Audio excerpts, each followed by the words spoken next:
Hello. So I don't know if you can hear me, but sorry about that. I think something went wrong there. I don't even know what happened there. But let me just see if I can bring Tamsin back on, and then we'll see if we can start again. All those prayers to the tech gods weren't heard. So sorry about that. Let's try again.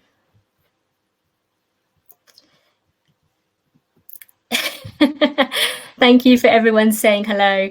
Don't ask me to put any hold music on or play the guitars in the background or anything like that. I'm just going to try and vamp until I can bring Tamsin back on the screen. But thank you for everyone for saying hi and that I kind of managed to pull you back. Hello. Hello. I knew you shouldn't have told people you did a rehearsal with me. I cursed it with all my prayers to the tech gods and then telling people we did a rehearsal. I completely ruined the behind the scenes magic. But should we try and pick up from where we left off? I'm not going to touch anything. I don't know what I did there, but hopefully people can see us, hear us, and I'll just carry on like nothing ever happened.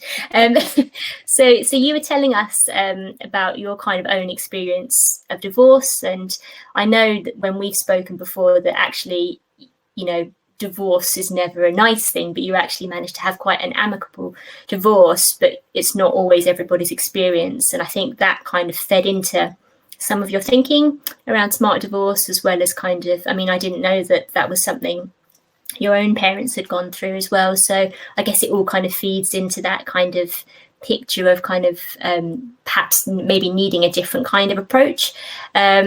So I can see Steve is saying that Crowdcast is not very nice to first-time presenters, which I am feeling. But we're gonna carry on. That's kind of all good. And in the kind of thanks, Steve. So in the kind of 3 years since you've launched, then you've kind of done quite a good job, I think, from the outside looking in, of building a profile around that. So you've kind of done a lot of networking, you've got a lot of professional connections, really hot on social, you've got a podcast. I can go on and on and on. But I guess for the people who are watching this, who are thinking about building up an advice specialism, is there anything that you would kind of say that worked, that didn't work, or is there anything that kind of particularly was a successful strategy for you around that building up a specialism piece? Yeah, I think so. When I decided that I wanted to do this work, I went to see a guy called Phil O'Connor, who is otherwise known as the Divorce IFA. He's based up in Bolton. Okay. And he's a great guy. He's very straight to the point, and he, if anybody ever asks him about getting involved in the divorce space, he insists that they go to him, because his office is a bit of a pain to get to. His parking space is about that wide. And so it's a bit of a job just to get there. So you're already showing some commitment to the cause. You've climbed the obstacles, you've parked the car, it's all good, yeah. I like that. Did feel a bit like. And then when I got into his office, he gave me this long list of things that I would need to do in order to get involved in this work. So it's like, right, okay. And I'm quite a determined soul, so especially when somebody's trying to convince me that I don't really want to do it, I'm even more determined.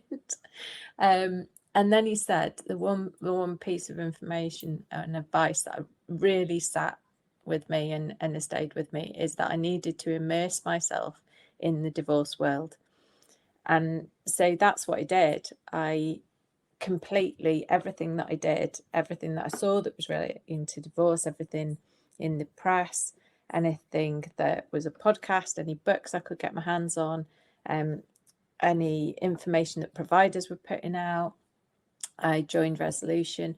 Resolution do loads of webinars and so on. So I went to all of those.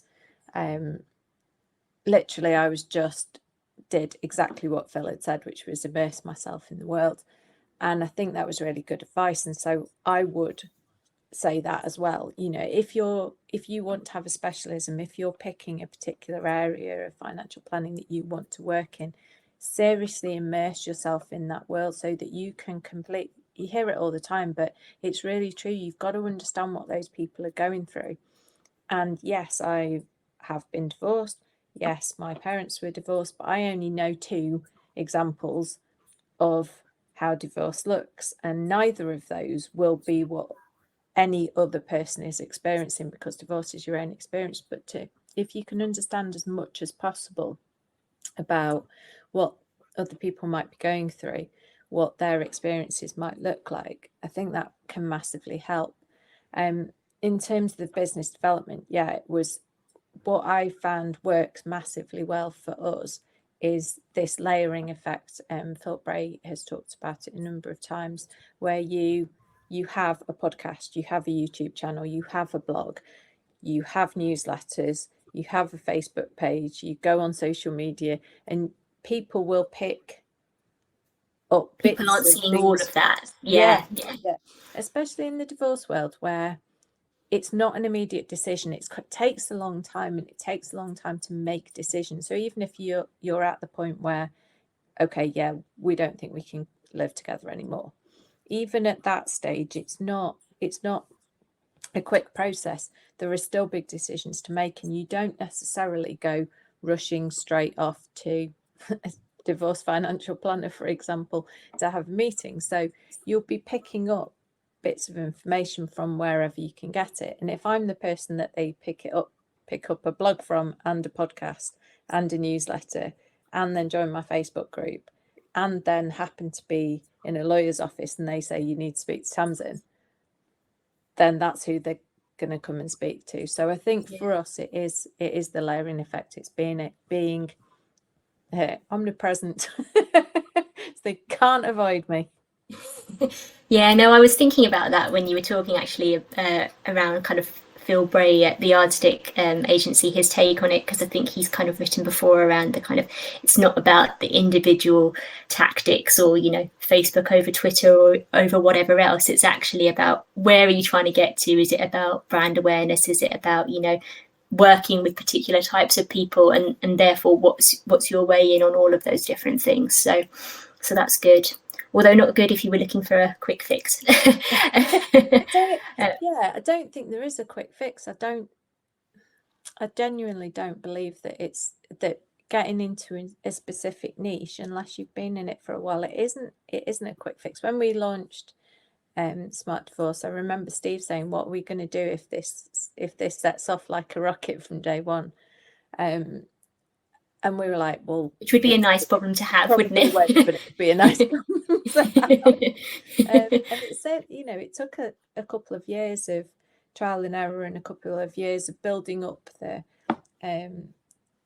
information that we've got, and it took time to build my profile up and to meet other, you know, other divorce financial planners, because there are a few of us out there, but there's plenty of work for all of us. And to meet a lot of family lawyers, because you don't just want to know one or two, you actually do need to get to know quite a lot. So yeah, it was about building up a profile, not only with people who were going through divorce, but also with other professionals who might come across divorcing people, and also just networking my socks off, so that if anyone that I'd been networking with thought divorce, then I would be the person that they would think of and send their friends to. Oh, okay.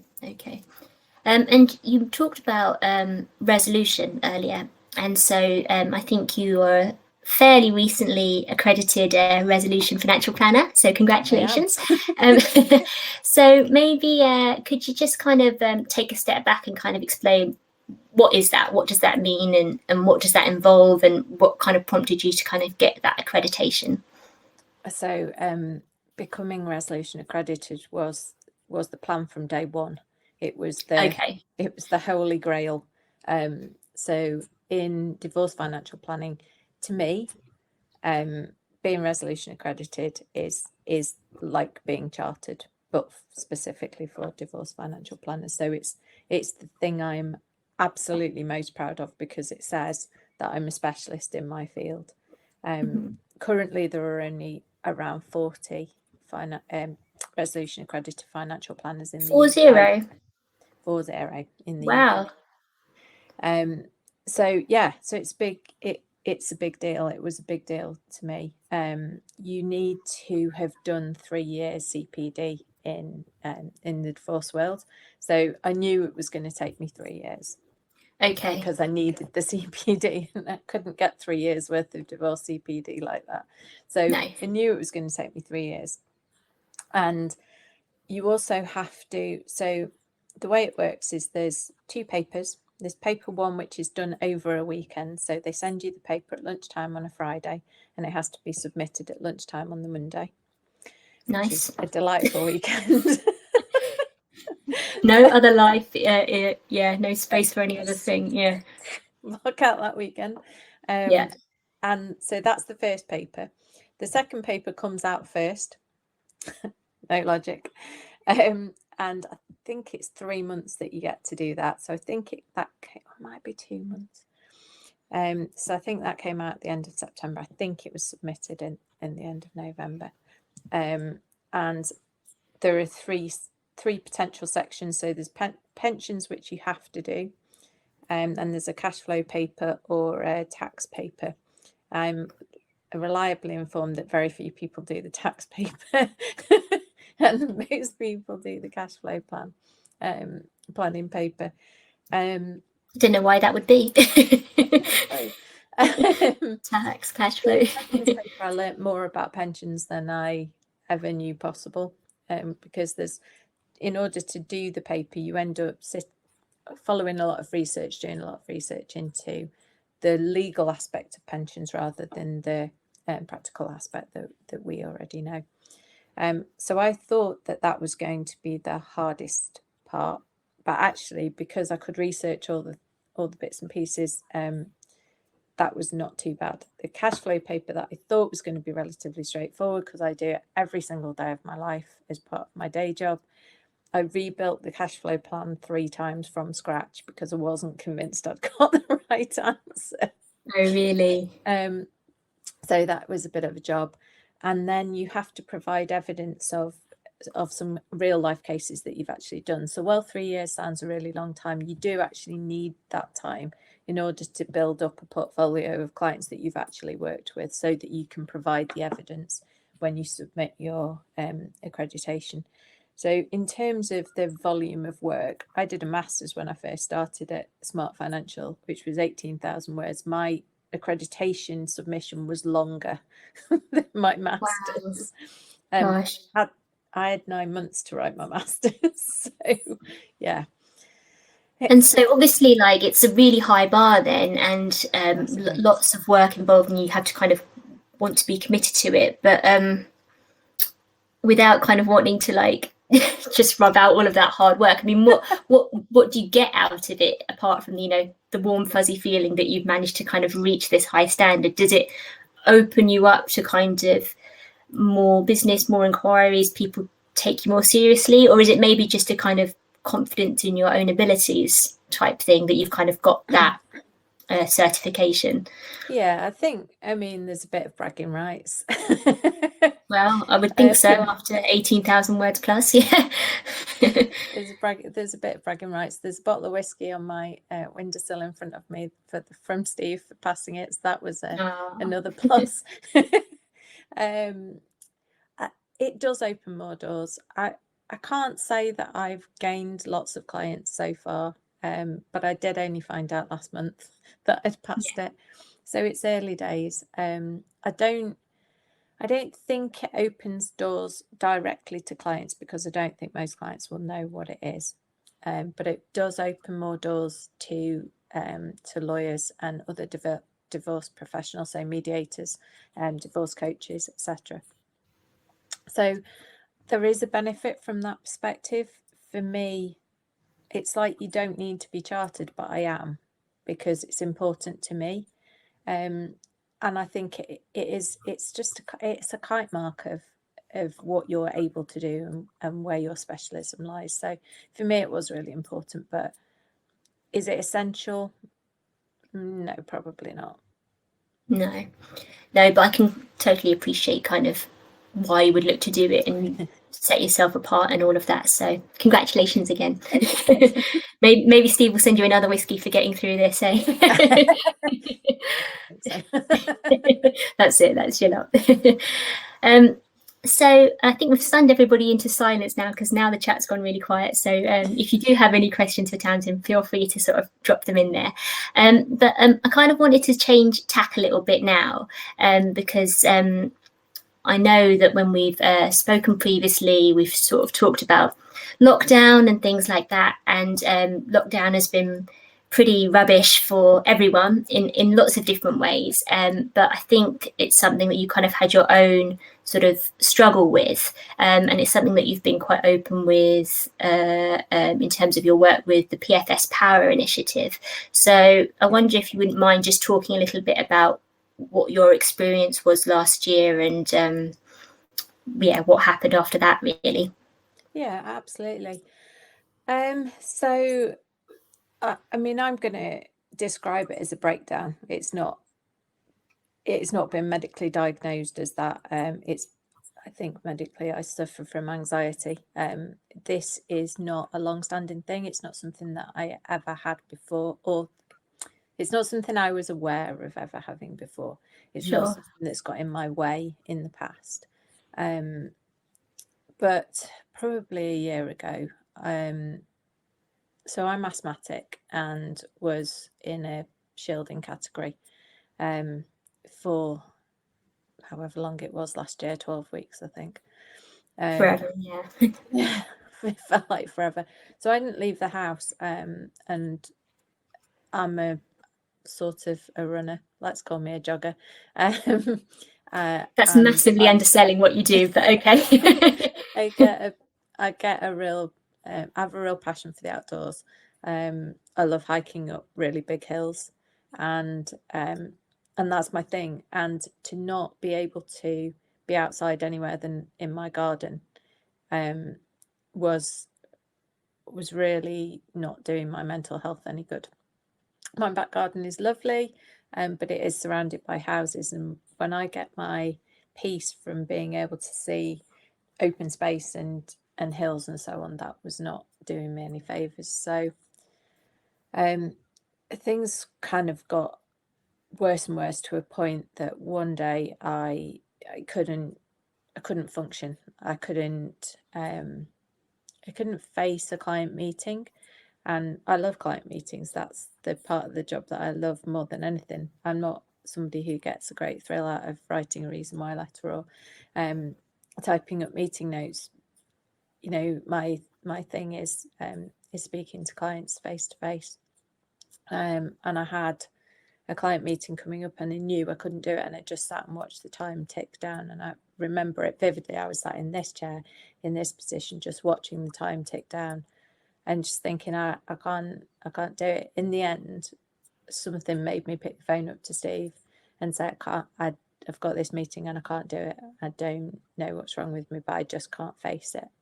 And he had absolutely no idea what to do, bless him. But told me to down tools and just like take a few days off. And then we spoke later, and he suggested that I go and take some advice off from a counsellor hypnotherapist that we both know. So I made an appointment, went to see her, contacted my GP. My GP gave me a prescription for some sort of tablets that I have never taken. I still have the prescription, but I didn't take them. Thankfully, I didn't need them, and was able to work through with the hypnotherapy. Actually, use the hypnotherapy, which I thought you wouldn't be able to hypnotize me. And then I had this panic about making, those old stage shows where they make you behave like a chicken. That was my I know. fear. What that might be like. But that's not therapy, that's just embarrassing, isn't it? Not like that. And what's going on all the time. So you may not be able to remember everything, but you have this awareness. It's like being in between awake and sleep, that point where you're sort of drifting off that real, it's just like that. And that really helped. I probably worked with her for about 8 weeks.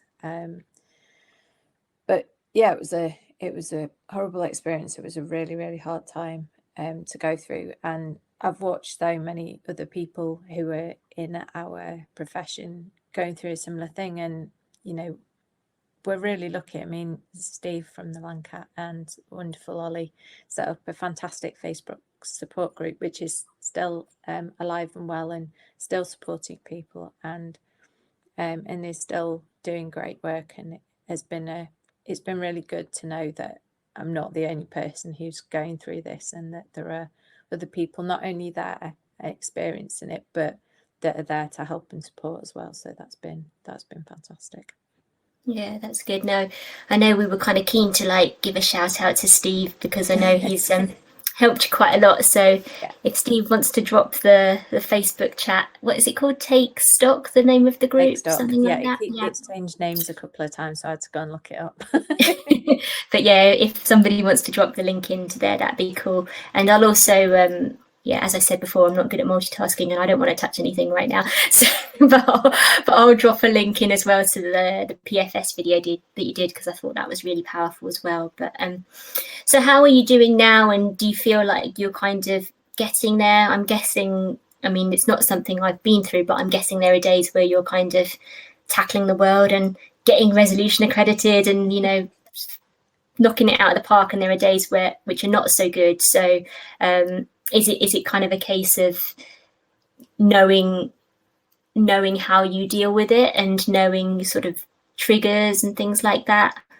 Yeah, absolutely. I think for me, I know that getting outside is a really good thing and is going to be really positive and is going to help. So and also there's a thing about presenteeism and sitting at your desk staring at a screen not doing anything is not particularly useful to anybody. So if that's the state of mind that I'm in, then I'm better off being out walking somewhere. So yeah, that's what I try and do. So yeah, if I'm feeling like things are getting on top of me, I can only describe it as an overwhelm, so I can feel the overwhelm coming on, and I try and clear bits of my diary out if I feel that coming on, and give myself some time and some space. And you know, we're lucky now, we're coming hopefully finally out of lockdown. And I hope. it does feel like there's a bit of a light at the end of the tunnel. I am back climbing in my precious hills in the Peak District, and I do that as often as I possibly can, which definitely helps as well. Yeah.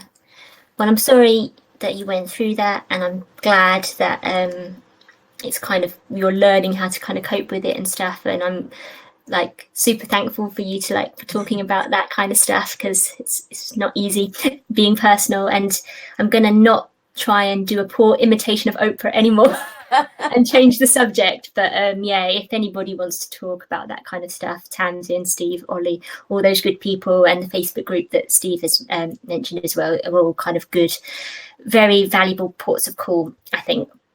So thank you for that. And I kind of wanted in like sort of the last part of our chat really is just to talk about the profession overall, and kind of where you see that going. So obviously there's been last year, there's been personal and professional challenges alongside that, but what do you kind of see as some of those big picture challenges for the financial planning profession kind of coming up sort of in the next year or so? Yeah, I think it's going to be interesting to see what happens when the world completely opens up again, and whether people will stay operating online or go back to face to face. My gut feeling is there'll be a combination of the two, that some clients won't want to travel to come and see us, and others really like that personal touch and really like being face to face. And it is different. There is a different vibe about being in the same room as somebody else. So that I think is going to be the first thing that is going to affect us. And then I think there are some issues that have been out there and being talked about for a while. And you know, one of those is the DB transfer issue. And, you know, there are a lot of us who've worked in that area, who've advised in that area for a really long time, and are now in a position where we can't offer advice because we can't get insurance cover to allow us to do it anymore. And only the big companies seem to be able to get that cover, which seems unfair.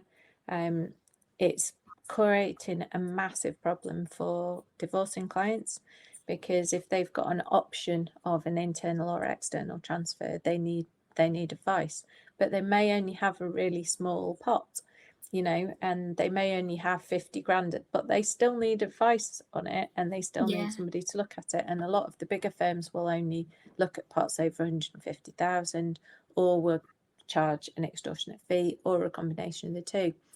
And at some point, treating clients fairly has got to come in somewhere.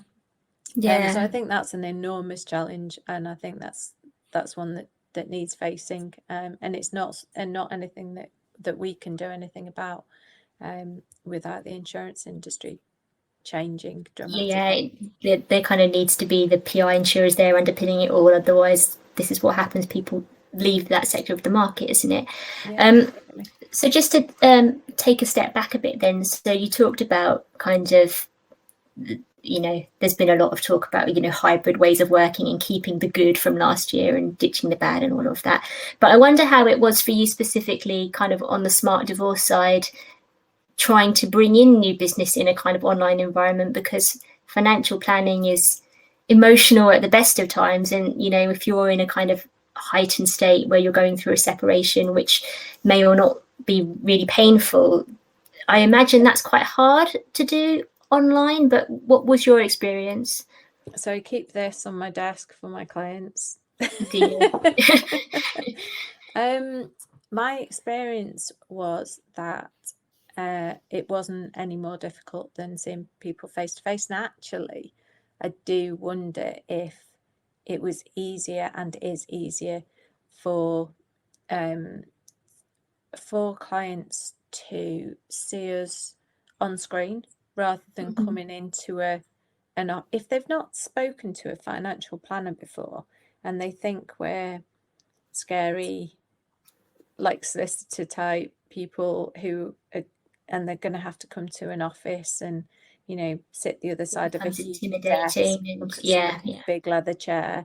That whole, I realise I'm creating a very stereotypical picture there, but that whole thing is really difficult. Whereas having a chat with me online in my spare room with my pictures behind me is less intimidating, I think. So I think to an extent it was quite a good thing. And people were speaking to me from their own environments, from a place that they felt comfortable and safe. They had their own tissues around them.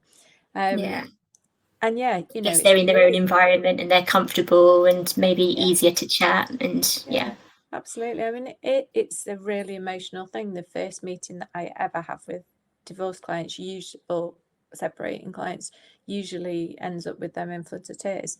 You know, I had 2 new client meetings yesterday, and that was exactly what happened. And it's really hard, but I wonder if it's actually easier if they're in their own space.